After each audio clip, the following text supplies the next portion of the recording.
Soy Gustavo Perdomo, médico psiquiatra de la unidad de quemados del Hospital Universitario Fundación Santa Fe de Bogotá. Agradezco mucho la invitación que se me hace a este espacio académico y la idea de poder traerles esta charla es poder, de una manera un poco cronológica y a través de un caso, contarles algunas de las experiencias de lo que se trató la atención del paciente quemado y en la continuidad de la atención en la unidad durante la pandemia. eh, los accidentes laborales, caseros, los accidentes de tránsito que involucran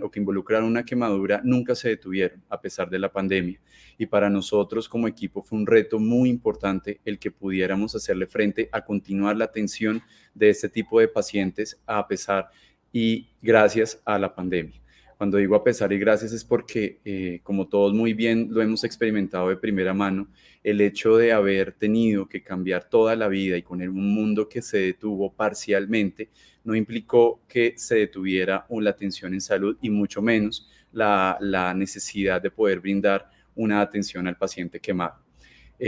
Sin embargo, esto significó un reto adicional, no solo para el equipo médico, para el hospital, sino para todo el paciente y su familia y todas las personas involucradas en este proceso de atención. Entonces, es el momento y es pertinente que podamos revisar algunas de las circunstancias y los aprendizajes en relación a estas circunstancias vividas en el último año. Bueno, y para ello me voy a valer en el anonimato para preservar el respeto y la privacidad del caso de que les voy a contar. Y es una paciente que recibimos en la pandemia. Esta es una paciente joven en la cuarta década de la vida, una paciente que ingresa en la institución Gran Quemada, una paciente que implica una quemadura de superficie corporal mayor al 85% en ese momento, en el momento del ingreso, como fue calculada. Esta paciente no es colombiana, su país de origen no era Colombia, lo cual también ponía en tela, como ponía a valorar una serie de circunstancias en cuanto a su proceso médico. Esta paciente pues era soltera, tenía 3 hijos, sin embargo, tenía una situación biopsicosocial bastante compleja porque era habitante de calle. Desafortunadamente estaba en esta situación de calle desde hace aproximadamente 5 años y había un importante consumo de sustancias psicoactivas que había sido uno de los detonantes para poner a esta paciente en este riesgo biopsicosocial. Sus hijos no vivían con ella como era esperable y estaban a cargo de su familia. Esta mujer era bachiller, no profesaba ninguna religión en el momento y la causa de su quemadura había sido una agresión con gasolina. Había sido rociada con un líquido inflamable y le había sido pues, prendido fuego a este líquido inflamable y ella por eso había tenido unas lesiones tan severas. Los móviles de este tipo de agresión, pues hasta donde tuvimos conocimiento, nunca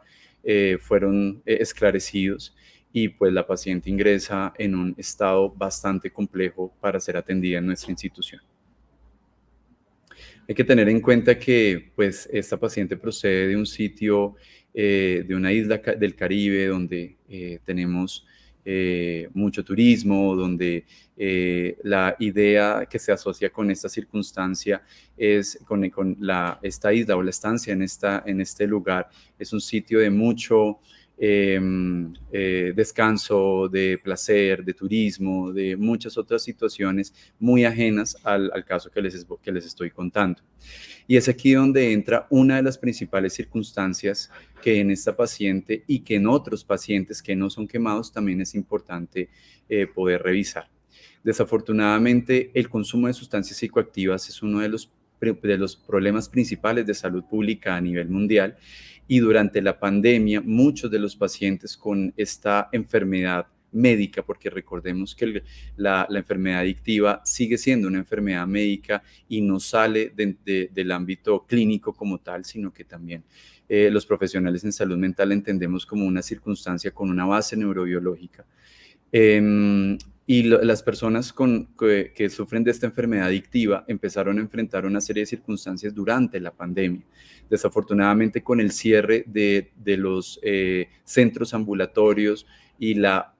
precarización de la oportunidad en salud para la atención de este tipo de patología, los pacientes con estas circunstancias se vieron enfrentados a una disminución en la oferta de servicios y en el acceso a medicamentos. Recordemos que muchos pacientes que tienen enfermedad adictiva de sustancias, por ejemplo, como lo son los opiáceos, las benzodiazepinas, tienen acceso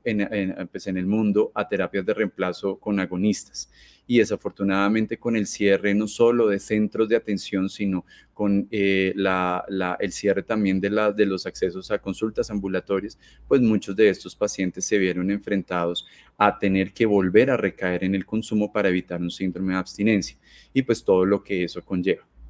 El caso de nuestra paciente quemada enfrentaba una situación en la que esto era relevante poder revisarlo debido a que muchos de los servicios en su país de origen que tenían,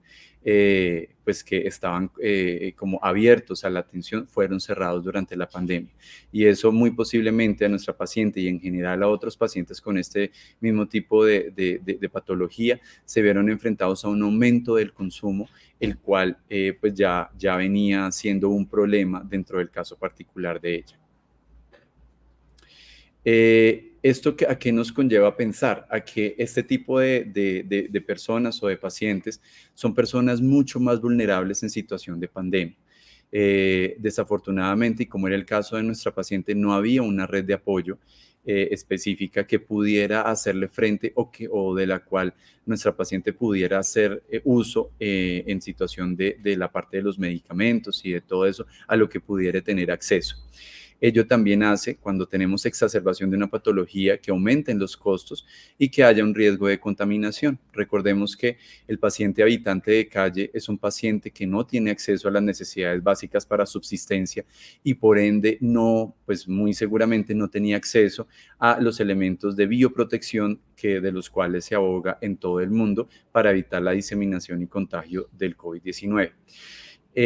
Con esto, y como les mencioné, pues no había un adecuado servicio de salud o acceso a los servicios de salud ni a políticas de reducción de daño, que son algo que es claramente fundamental e imprescindible en toda esta atención. Y todo lo que se trataba de servicios de salud a lo largo del mundo se derivó tanto recursos económicos, infraestructura y capital humano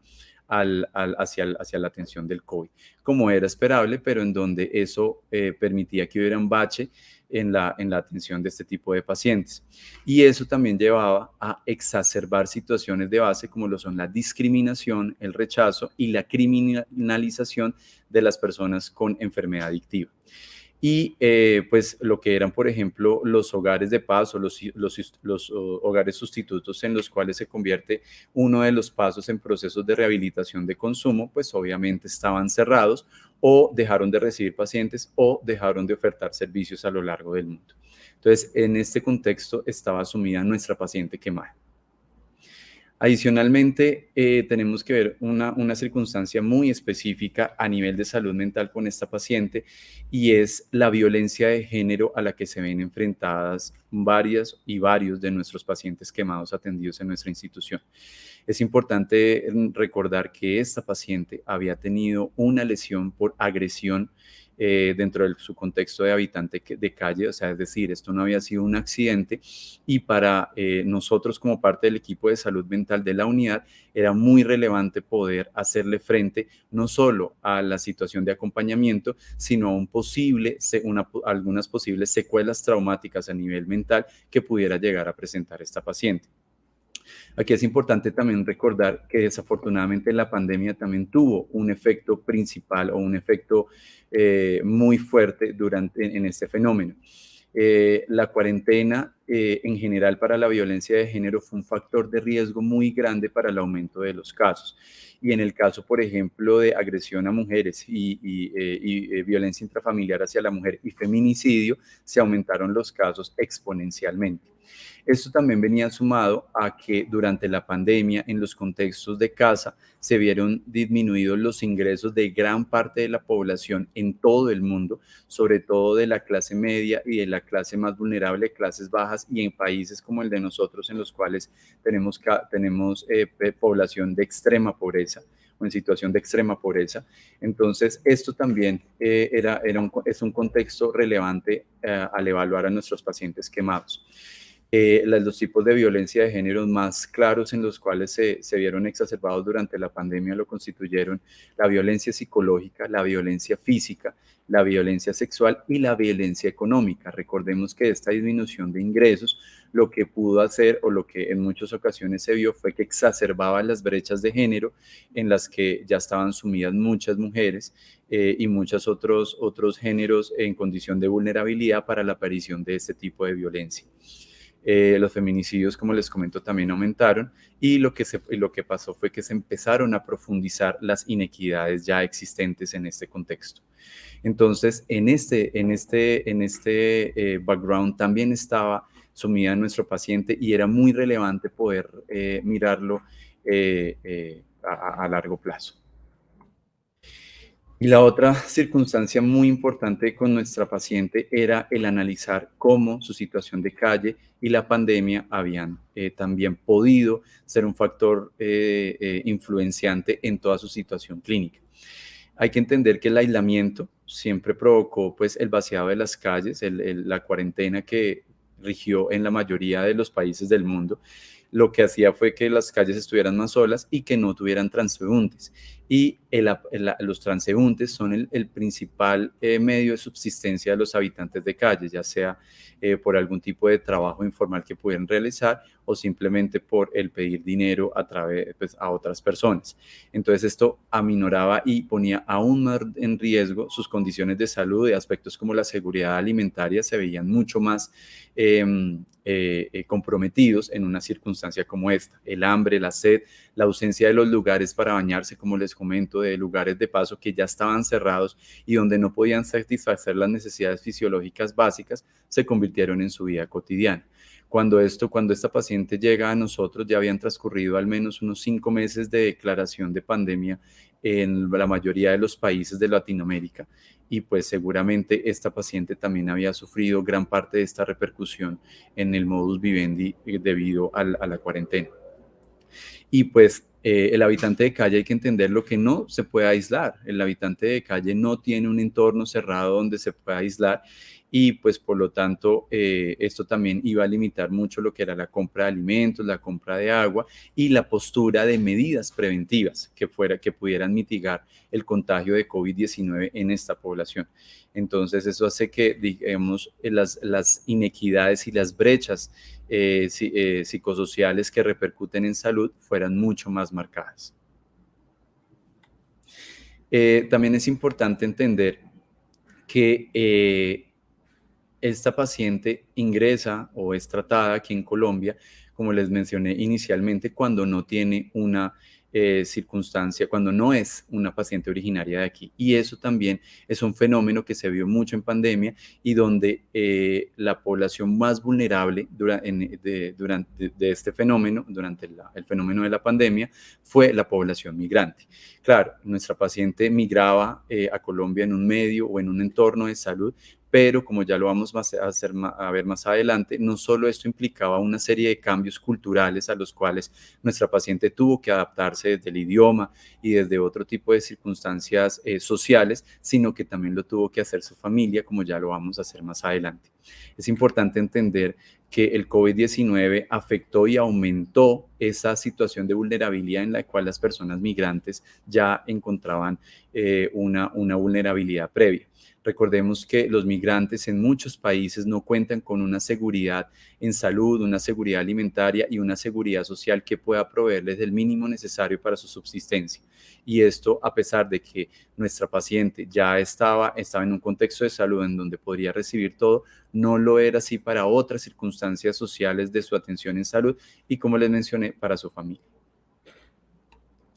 Entonces, ¿qué es lo que podemos ver en contextos de migración y pandemia? Discriminación y xenofobia. Tal vez para nuestra paciente no fue algo muy relevante, pero en entornos no hospitalarios esto fue algo que sí repercutió muchísimo y en donde la escasez de recursos en atención en salud incrementaba aspectos xenofóbicos y aspectos de discriminación, en donde el migrante era visto como un paciente de segunda categoría y para el cual no preferían derivarse hacia otros pacientes, de pronto los connacionales, la prioridad en recursos.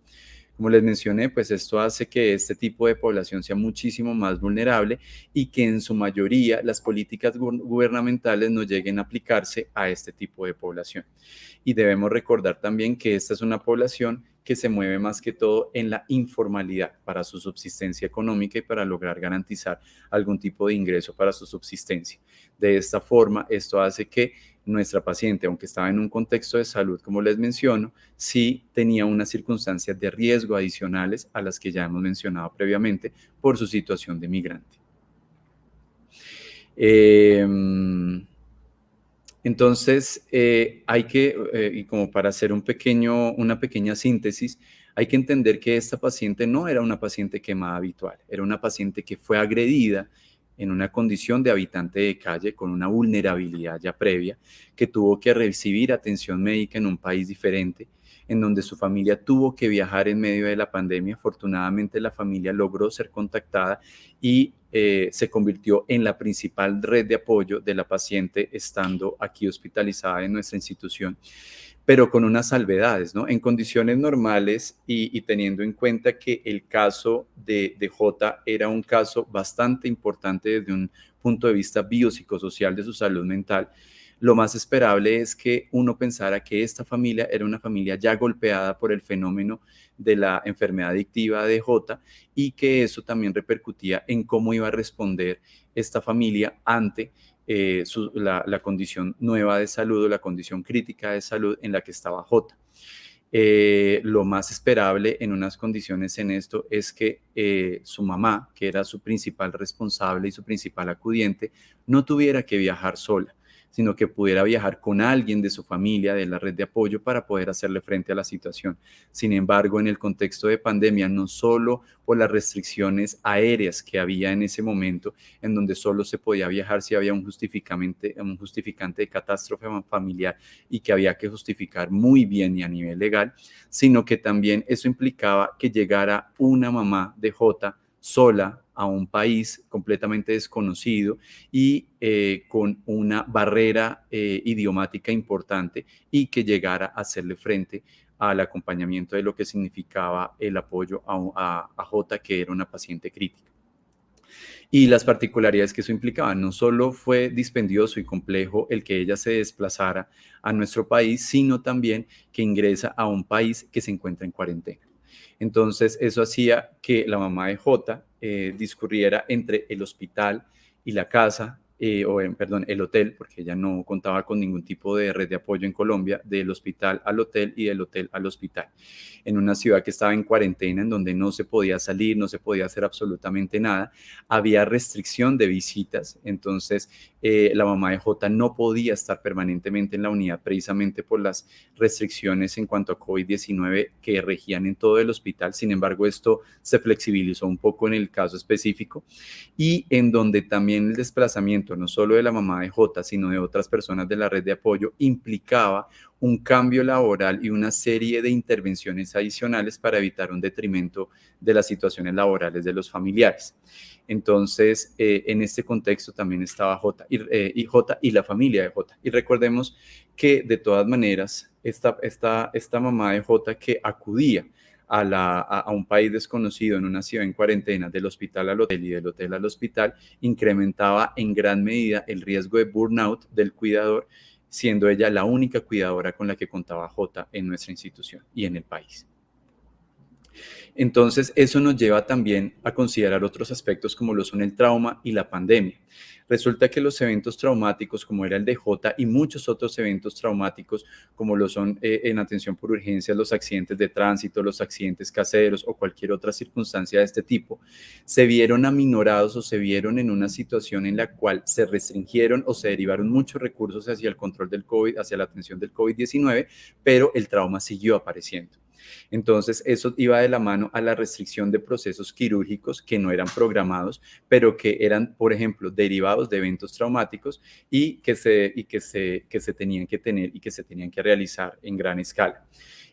Adicionalmente, la atención de personas en trauma, no de COVID, sino de trauma, requería una serie de procedimientos o de requerimientos que hasta el momento, hasta el inicio de la pandemia, eran completamente desconocidos. Recordemos que cuando aparece la pandemia, el mundo empieza a aprender de ella. E inicialmente, al desconocerse muchas de las circunstancias del contagio y de la propia repercusión en salud del COVID-19, pues todo era muy desconocido hasta ese momento. Y pues esto también significaba el riesgo ocupacional del personal de salud a la hora de poder atender a este tipo de circunstancias clínicas en los consultantes.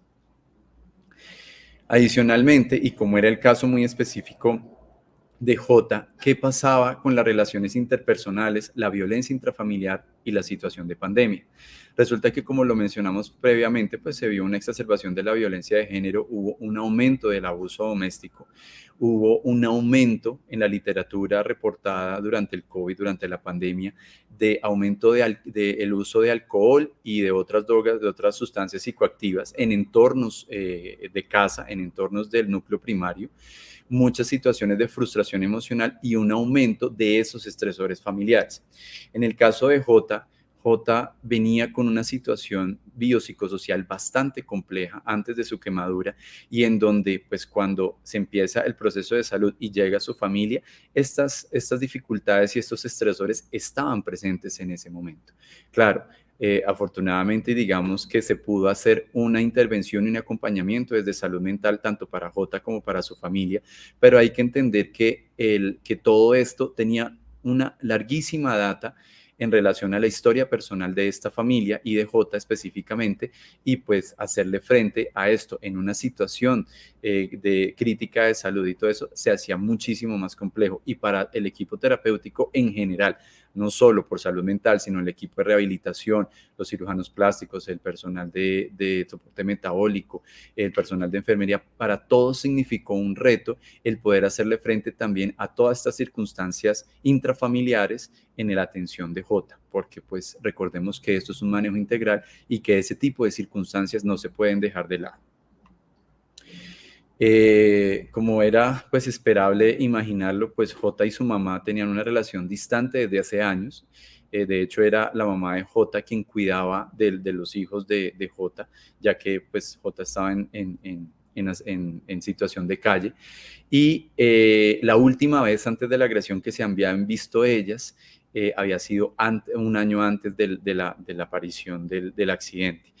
La mamá de J desafortunadamente había tenido que padecer el calvario de lo que significa tener un familiar con enfermedad adictiva y en muchas ocasiones había recorrido el camino que otras familias recorren, que ha sido buscarlas por las calles, rogarles que inicien un proceso de desintoxicación y rehabilitación y que vuelvan a casa, por los hijos, por la familia y por ella misma.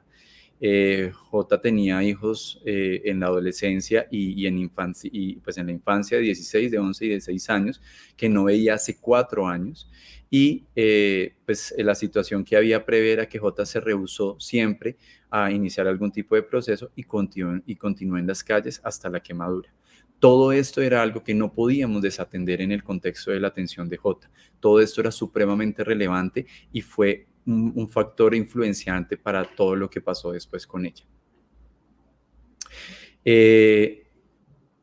La historia se desarrolló hacia un bonito nudo dentro de este relato.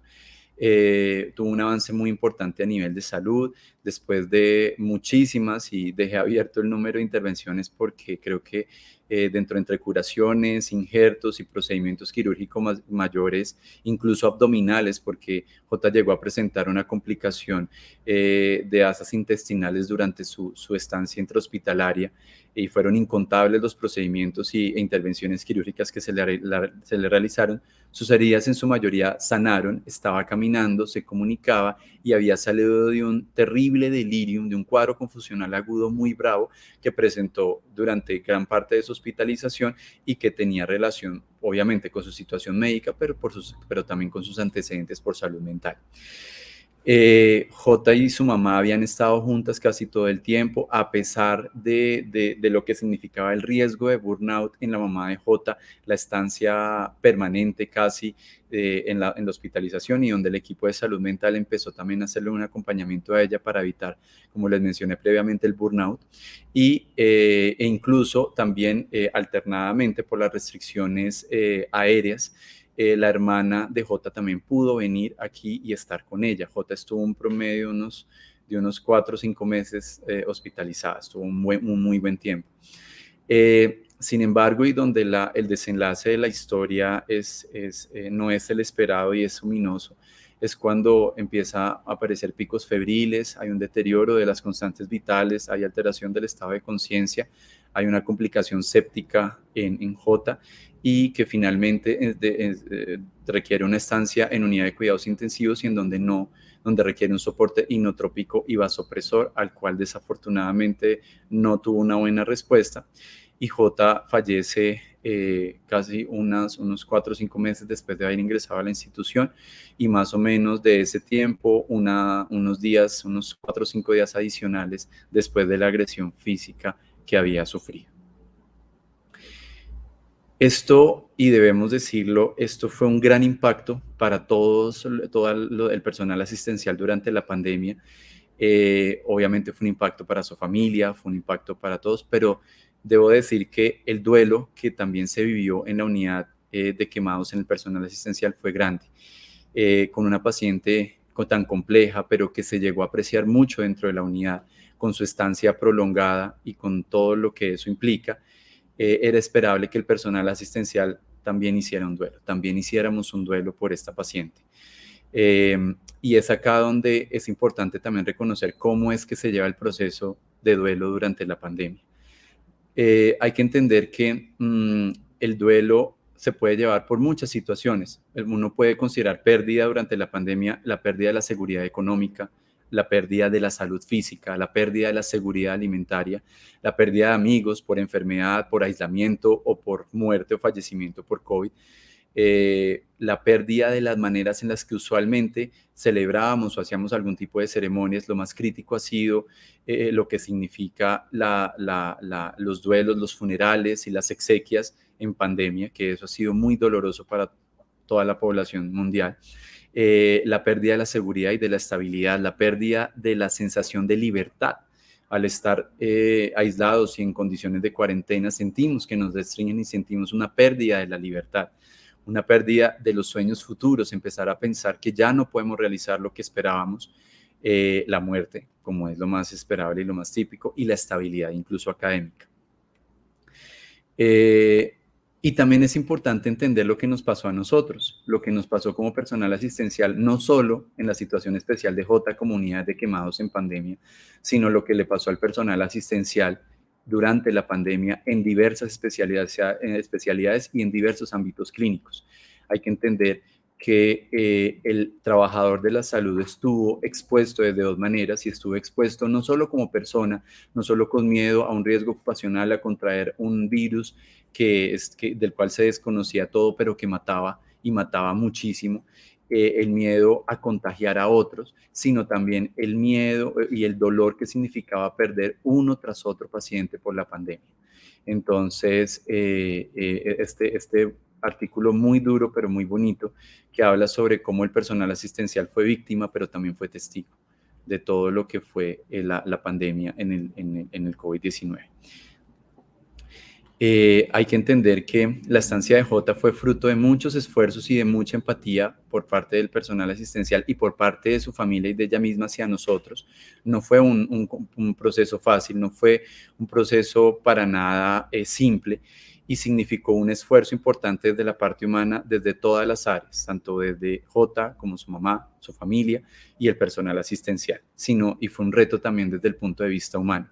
La pérdida de Jota fue sufrida por su familia y por el personal. Aquí también se lloró a Jota cuando falleció.